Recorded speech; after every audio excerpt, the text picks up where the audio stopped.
네, 이게 됐네요. 사랑하고 존경하는 주소만교회 믿음의 동역자 여러분, 오늘도 이 예배 자리에 나오신 우리 동역자님들을 환영합니다. 참 한 주간 쉼 없이 지치고 또 빠르게 달려오셨을 텐데, 이 예배에 나오신 여러분들에게 하나님께서 그 지친 심령은 위로하시고 또 지친 마음과 몸에 하나님의 힘과 능력을 더하여 주시기를 주의 이름으로 축원합니다.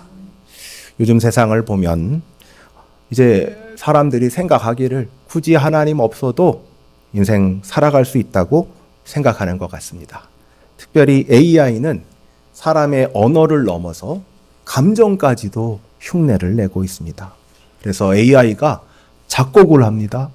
그림을 그리고 소설을 쓰고 논문을 씁니다. 심지어 어느 나라의 정치와 경제의 흐름도 예측하곤 합니다. 어떤 사람은 이렇게 말합니다. 인공지능이 신보다 똑똑한 시대인데 아직도 하나님을 이야기한다고요? 그건 과학 이전이나 가능했던 얘기지요. 이제는 데이터가 신입니다. 네, 이제 신의 존재 자체를 묻는 것이 아니라 아예 하나님을 삭제해버린 시대가 된 것 같습니다. 그런데 문제는요, 하나님이 숨으신 것이 아니란 점입니다. 오히려 인간이 하나님을 지워버린 것입니다. 그리고 지금은 새로운 신을 만들어 예배하는 시대가 되었습니다. 그 신은 돈이고요, 성공이고요, 자아이고요, 기술이고요. 아마 요즘에 그 중에 하나가 AI가 아닐까 합니다. 지난 시간 18절 바울은 이렇게 선포했습니다. 하나님의 진노가 불의로 진리를 막고 있는 사람들의 경건하지 않음과 불의에 대하여 지금 드러나고 있다. 이것은요, 하나님의 법정에서 세상을 향하여 유죄 판결을 내리는 기소장인 것입니다. 이 고발장 맨 앞에 하나님의 진리가 너희에게 드러나고 있다 라고 선언을 하고 있는 것입니다. 그 다음에 할 말은 뭐죠? 기소장에 이제 죄명이 나왔잖아요. 그리고 그 처벌의 내용이 나왔잖아요. 그 다음은 이 사람이 어떤 죄를 지었는지, 정말 죄를 지었는지 안 지었는지를 증명해주는 구절이 나오겠지요. 그것이 바로 19절서부터 32절까지의 말씀인 것입니다. 저는 이 구조가 비교적 명확하다고 봅니다. 사람들의 경건하지 않음과 불의, 이것은 19절서부터 20절, 하나님을 분명히 알고서도 예배하지 않는 불경건을 설명하고 있습니다. 18절에 진리를 막고 있는 것, 불의로 진리를 막고 있는 것은 21절, 23절에 하나님의 영광을 썩어질 우상의 것으로 바꾸어버린 것, 그것에 해당하고요.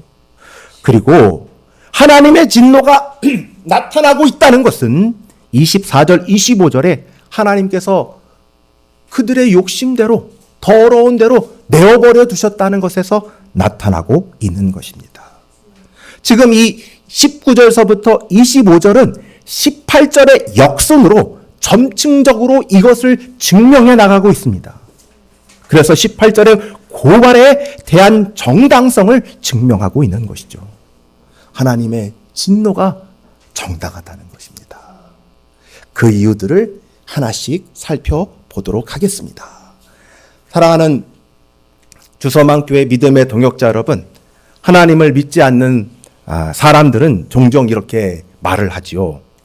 하나님이 정말 계신다면 직접 눈앞에 보여주셨으면 좋겠어요.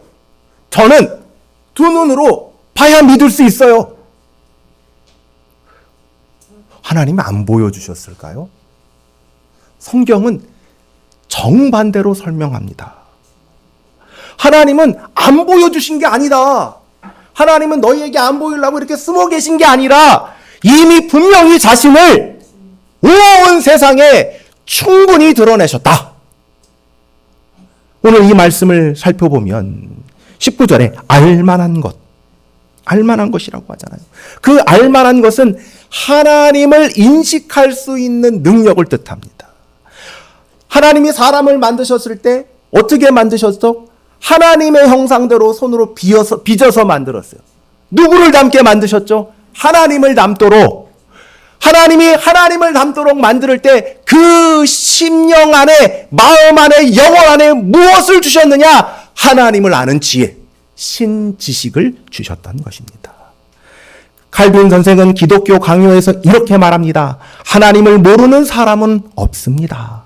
단지 자기 안에 있는 그 인식을 부정할 뿐입니다. 그렇습니다. 인간은 내면 깊은 곳에 하나님을 아는 그 자리, 하나님의 자리가 있는 것입니다. 그래서 하나님을 어렴풋이라도 알 수밖에 없는 것이죠. 두 번째는 바로 보임이죠. 19절 후반에 뭐라고 나와 있습니까? 그들 속에 보임이라 그들에게 보이셨느니라. 그리고 20절에도 보여 알려졌나니 라고 나와 있습니다. 20절에는 그의 보이지 아니하는 것들 곧 그의 영원하신 능력과 신성이 그가 만드신 만물에 분명히 보여 알려졌다고 선언하고 있습니다. 보이지 않는 하나님의 능력이 어떻게 드러나는가? 그가 만드신 만물 안에 드러나고 있다. 하나님은 자연 속에서, 역사 속에서, 인간의 삶 속에서 자신을 다 드러내 보이고 있다고 선포하고 있습니다. 사실 산과 바다, 하늘과 별, 생명의 질서와 아름다움, 이 모든 것을 다 보면서 사람들은 어렴풋이 합니다. 하나님 계시구나. 시편 19편의 고백처럼 하늘이 하나님의 영광을 선포하고 궁창이 그의 손으로 하시는 일을 나타내는도다. 여러분, 우리가 멋진 자연 환경을 보고 심지어 동네 뒷산에만 가더라도 우리는 하나님을 알고 느낄 수가 있는 것이죠. 새벽 공기를 마시며 떠오르는 해를 보신 적이 있습니까? 그 빛이 매일같이 떠올라 어김없이 우리를 비추고 있지요. 여러분, 이것이 당연하다고 생각하십니까? 그렇지 않습니다.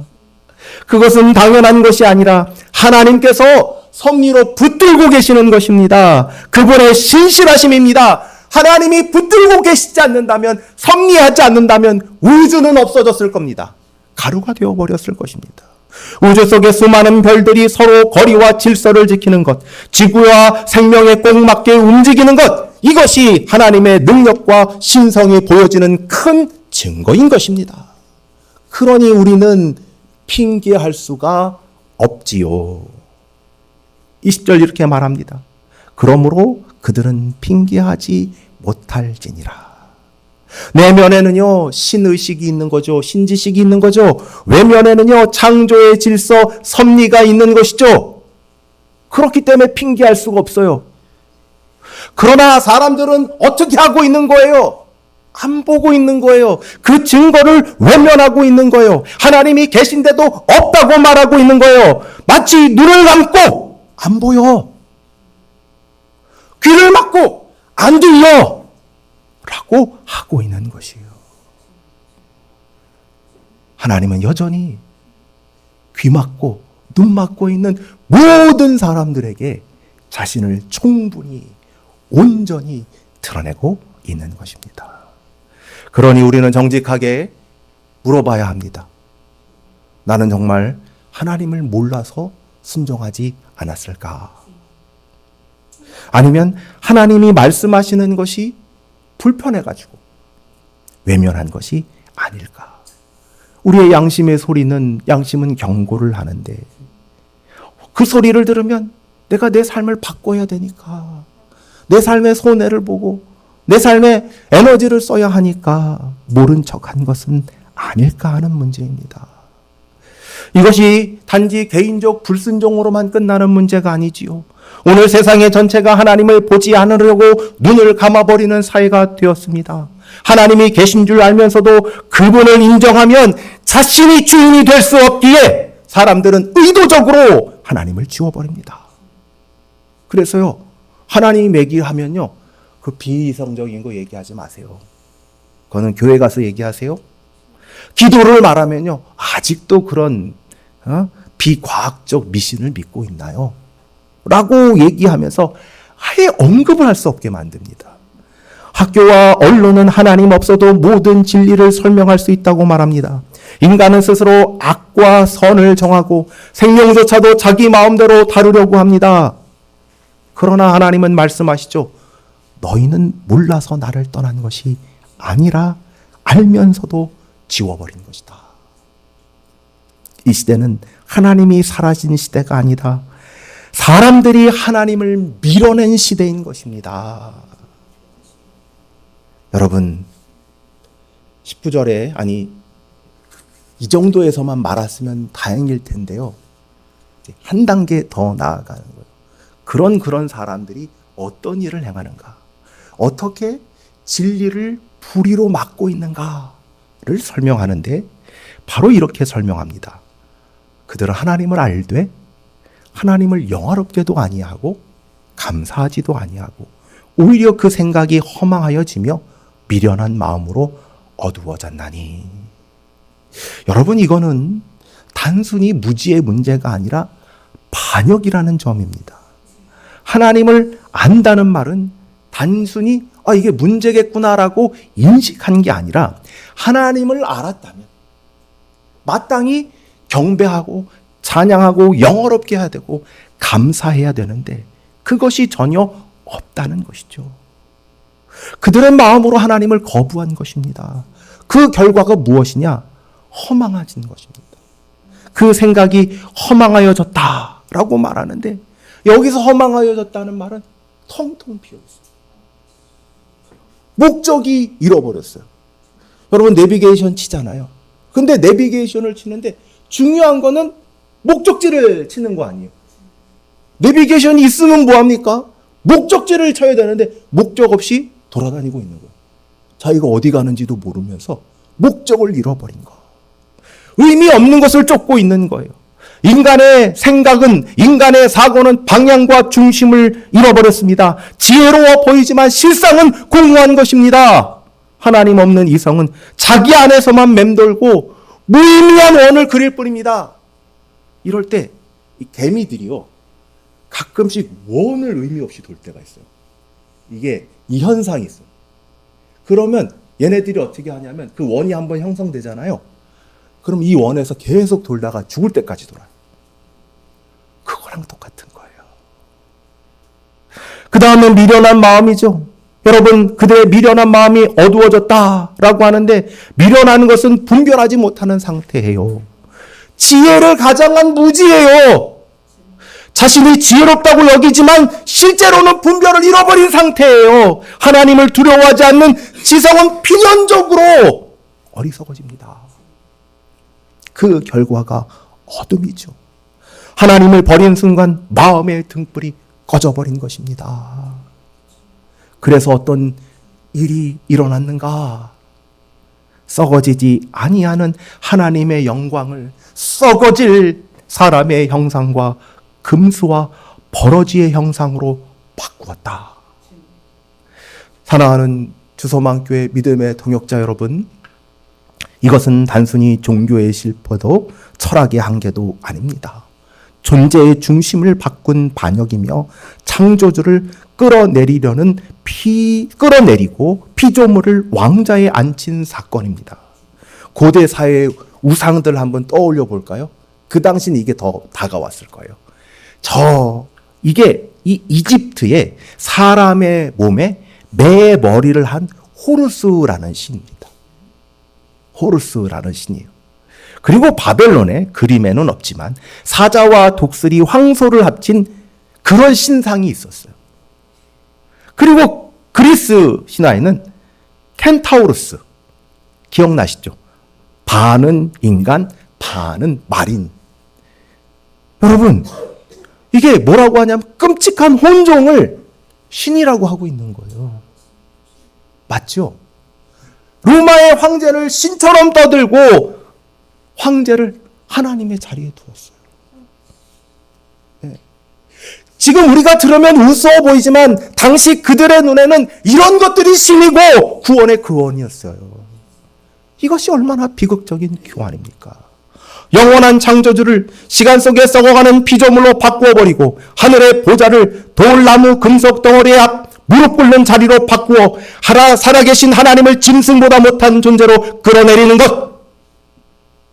마치 금괴를 녹슨 나사 하나와 바꾸는 것이고, 태양을 촛불 하나와 바꿔버린 것이고, 생수를 버리고 하수구의 더러운 물을 취한 것과 다름이 없는 것입니다. 오늘날 사람들은 물론 이런 신상에 절하지는 않습니다. 그렇다면 우상이 사라졌을까요? 우상이 사라졌을까요? 우상은 사라진 것이 아니라 더 지적인 형태로 교묘히 바뀌었습니다. 이게 바로 과학주의라고 할 수 있는데, 문제는 과학이 아니에요. 과학이 우상이라고 말하는 게 아니라 과학을 하나님 자리에 두는 과학주의를 우상이라고 말하는 것입니다. 여러분, 여전히 생명이 그냥 우연히 생겨났다고 말하는 사람들이 과학자의 대부분입니다. 그러나 현대 생화학자들 중에는 정말 일부지만 거꾸로 말하는 사람이 있어요. 미국의 리하이대의 마이클 베이라는 교수가 있었어요. 그는 세포 속에 발견한 박테리아 편모에서 눈에 보이지 않는 분자 수준의 초정밀 모터를 연구하다가 충격을 받고 이렇게 말했답니다. 이것은 환원할 수 없는 복잡성이다. 하나라도 빠지면 전혀 작동할 수 없는 설계 시스템이라는 거예요. 그래서 이것은 우연이 될 수 없다. 설계자의 작업이다. 그래서 이렇게 그 과학자가 이렇게 설명합니다. 나는 이것을 보면서 창세기 하나님을 부인할 수 없게 되었다. 반대로 DNA 구조를 발견하여 노벨상을 수상한 프랜시스 크랙은 뭐라고 말했는지 아십니까? 그의 말을 들어보십시오. 어떤 생물학자라도 자신이 관찰한 것이 설계된 것이 아니라 진화된 것이라는 것을 끊임없이 기억해야 한다. 이게 무슨 말일까요? 분명히 자신이 봤어요. 자신이 관찰했어요.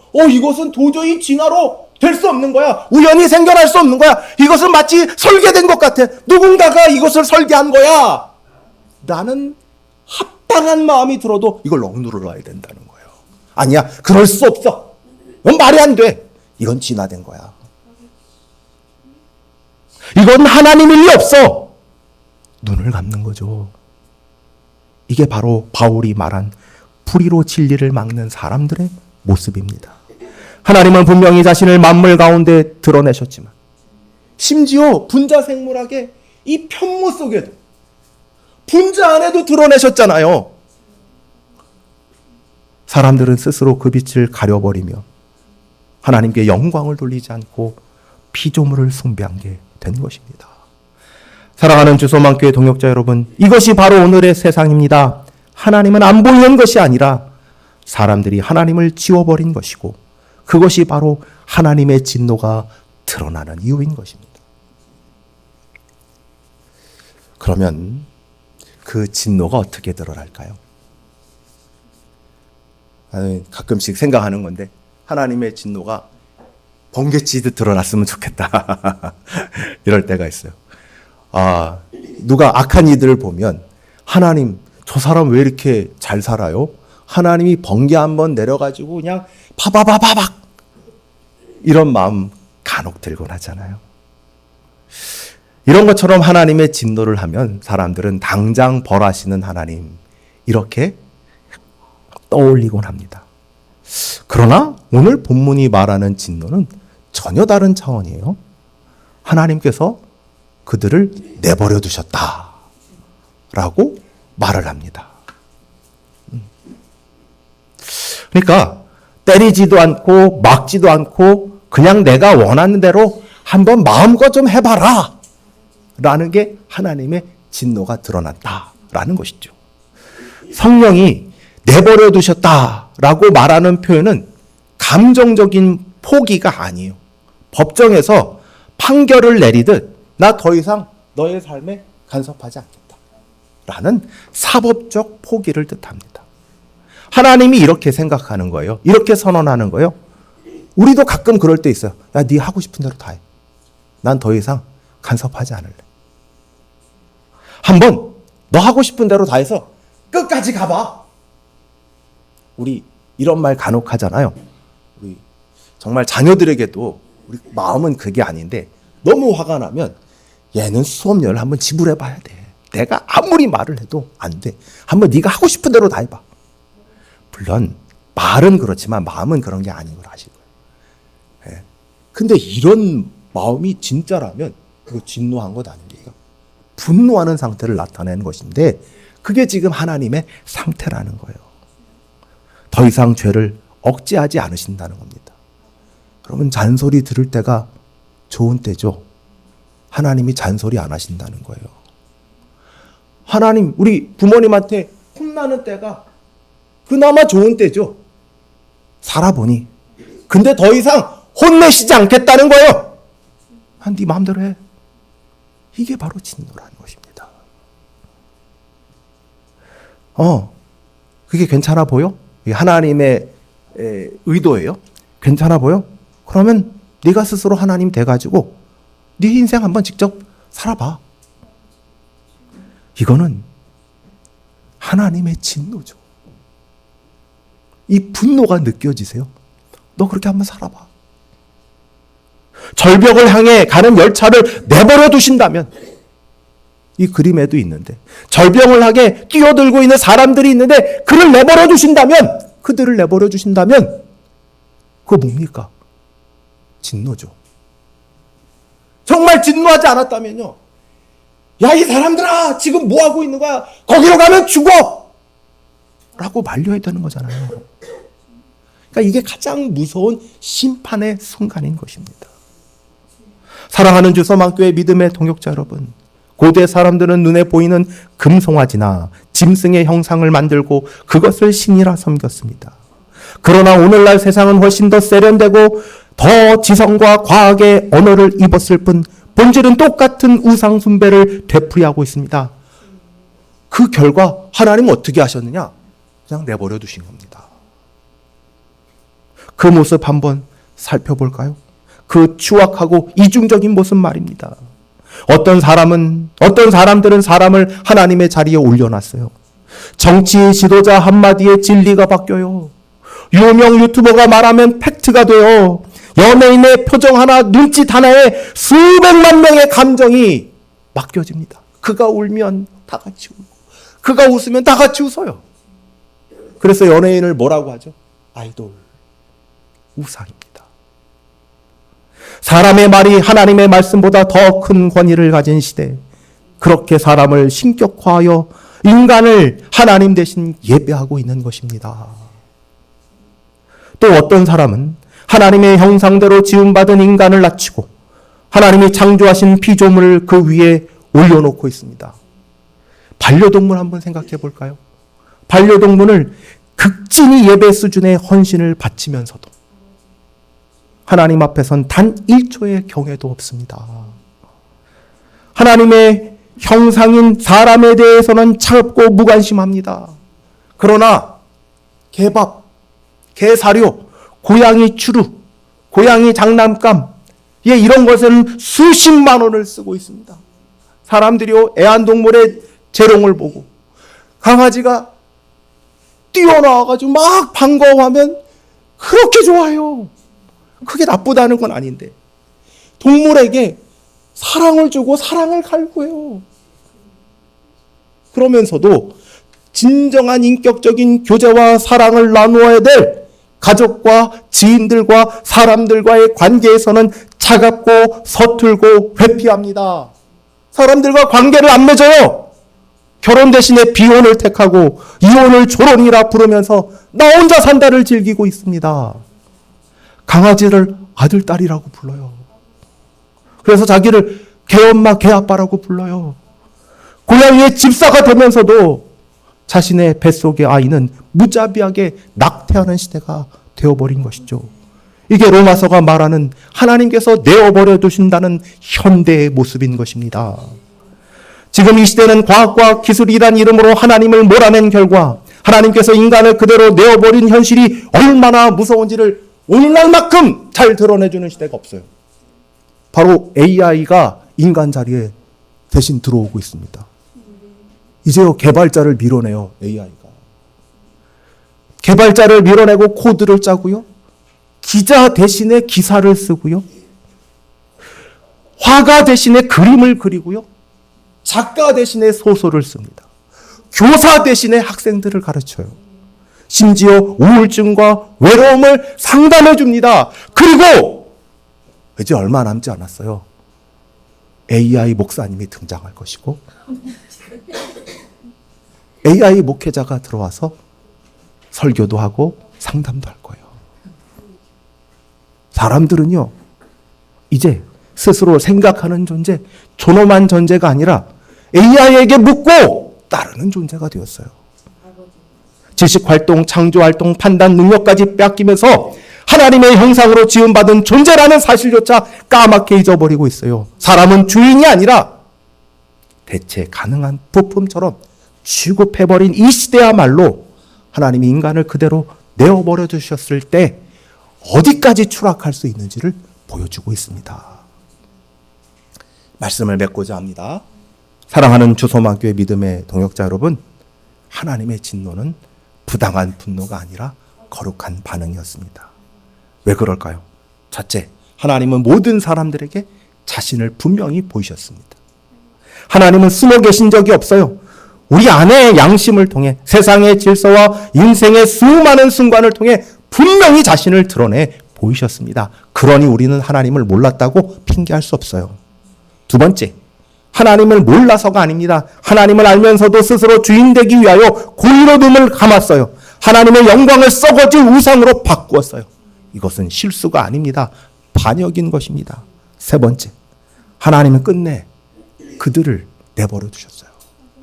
더 이상 붙잡지 않으시고 죄가 원하는 그 파멸의 길로 지금도 사람들은 달려가고 있어요. 그 대혼란의 시대가 지금 이 시대인 것입니다. 그러나 사랑하는 주소만교회 믿음의 동역자 여러분, 이것은 끝이 아닙니다. 하나님의 진노는 우리를 무너뜨리는 손이 아니라 진노하시고 화나는 아버지를 본다면 내가 이놈 너 다리 몽댕이를 부러뜨려 놓겠다. 내가 이놈 너 다시 한 번 더 하면 내 너 가만 안 둔다고 했지. 이렇게 말하는 아버지의 진노를 보면 아버지가 날 죽이겠구나 라고 생각하는 아들이 있다면 얼마나 어리석은 아들이겠습니까? 아, 그렇게 하면 안 되겠구나. 그거는 복음으로 이끄는 정말 최후의 손길이에요. 아버지가 매를 대셨을 때는 그건 정말 마지막 수단 아니에요? 아, 이렇게 하면 죽겠구나 하는 마지막 수단 아닙니까? 주님은 지금도 이렇게 말씀하고 있는 셈이에요. 내 진노 아래 머물지 말고 복음 안으로 피해. 피할 길이 이미 열어져 있잖아. 예수 그리스도에게로 오라. 그 십자가 안으로 들어오라. 사랑하는 동역자 여러분, 이 진노의 선언 앞에서 회피하지 마세요. 진노의 선언이 잘못되었다고 항거하지 마세요. 그것은 죽을 길입니다. 파멸의 길입니다. 심판의 길입니다. 오직 예수 그리스도께로 피하세요. 예수 그리스도를 믿으십시오. 그 구원하는 하나님의 능력을 의지하십시오. 그리하여 우리 모두가 주님 품 안에서 진노가 궁혈로, 심판이 생명으로 바뀌는 구원의 은혜를 실제로 누리시는 주소만교회 모든 믿음의 동역자님 되어지기를 축원합니다. 기도하겠습니다.